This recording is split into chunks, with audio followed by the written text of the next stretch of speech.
G'day guys and girls, and welcome back to our little channel, Goodies Beer Reviews.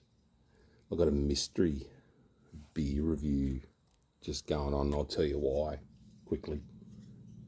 I don't know if some of you like the yarn or get into the beer, but I just had a yak with a bloke on the phone who's known as the Grifter from Dubbo, who's a mate of mine and known each other a long time. And I'll tell you a quick story about an incident at a bowling club we went to with him. So Grifter, this is a dedication to you, our friendship and our stories and yarns. Mate, that's hard to get off. Heard that before. Anyway, here we go with the pour. We had a few of these on the night. We're at the bowling club in a country town. When I say a country town, a real country town in New South Wales, and it's not Coke. And anyway, just quickly to the nose.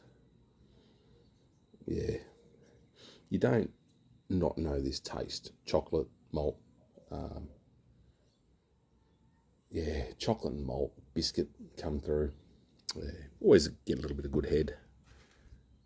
I got my craft cartel glass. Anyway, let's have a chug and I'll tell you this yarn real quick, and I'll tell you what the beer is at the end. You probably know what it is.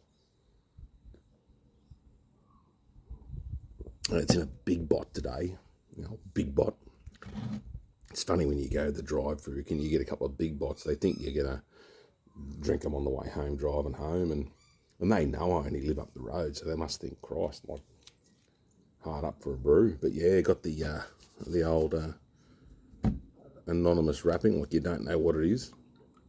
But anyway, we're at the bolo. So him and I, the Grifter from Dub Vegas, we went out one night on the booze, and we started early. I think we had lunchtime drinks and 1 p.m. start. We were on the middies, always had the middies, or he loved an old, and I loved an old too.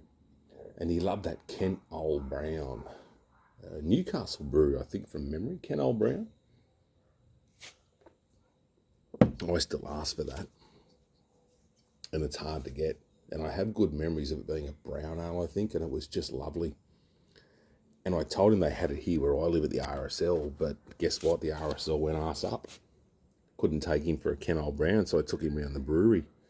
Had a few of those big hitters. Anyway, him and I started having a day drink and a game of pool. We kept to ourselves. Talk shit and just have a game of pool and, small town.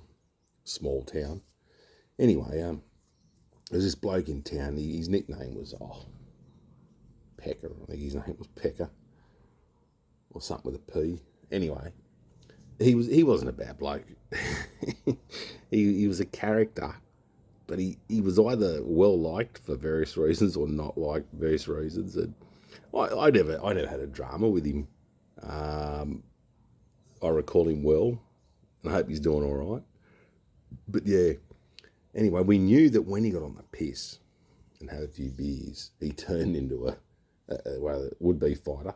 And he was about 65-year-old old. I reckon 60 at the time. This is years ago. But,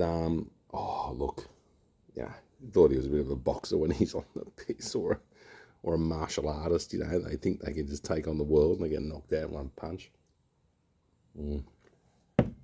Anyway, we sat down and he's come up to us, wanted to play pool, and he sort of friended us. There was no one else in the club, so he thought, I'll go up and stir these blokes up and have a drink. So what did we do? We started filling him up with booze. And it cost us not much. Price was pretty reasonable back then, but the Grifter was buying him a beer and I'd buy him a beer, and I said, how about we all get on the Southern, or I think it was Southern Comfort or something. And I know he never used to drink spirits straight. Anyway, we've started charging him up with spirits of, shots of Southern Comfort and Cokes. And I don't condone getting people drunk. Oh, God forbid, unless you love them. Anyway, this bloke started to get a bit tipsy. And when those mates slap you on the back a bit too hard and you're like, bro, this isn't you know what I mean? Like Dana White slap competition. they go, oh, g'day, mate, and crack on the back, and it's like, really, you know, oh, you're me mate, and they hug you, but they actually don't like you, and they're telling you because they're half pissed. This was him. Anyway, all of a sudden, mate, he's like Jekyll and Hyde or Two-Face out of Batman. Switch. Oh, what the fuck, dude? This tastes like shit, and I'm going to go complain to the barmaid, and the barmaid, this bloke was on the board. He just got on the board of the club that he's drinking at and getting angry, wanting to punch on. So he's gone over to the barmaid and he's swearing and he's throwing his hands on the counter. And she's just gone, right, you're barred, get out. And tell the police, tell security. And next minute he got barred and he's off the board. Who were you drinking with? Oh, the Grifter and Goody.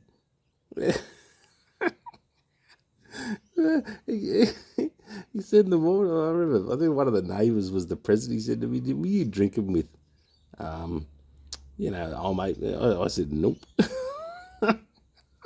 It's really been angry. But, I've got a couple of good yarns. But, yeah, it was just, he got barred from the club and stripped of his, Anyway, what we were drinking was, drum roll. Oh, I'm not going to say I can't get it off again. We'll tear it off. And there we go. Why wouldn't you? An old Tooheys Old. Well, the beer's okay. I quite enjoy. You know, it's one of those beers you've got to have just now and then. Open one up and go, that's an old. It's a classic. It's a staple. This is a big bot. 2.6 standard drinks. Yeah, anyway. Tooheys Old. Cheers to the Grifter. And cheers to everyone. Love yous all. Take care of each other and I'll see you at the next one for a yak.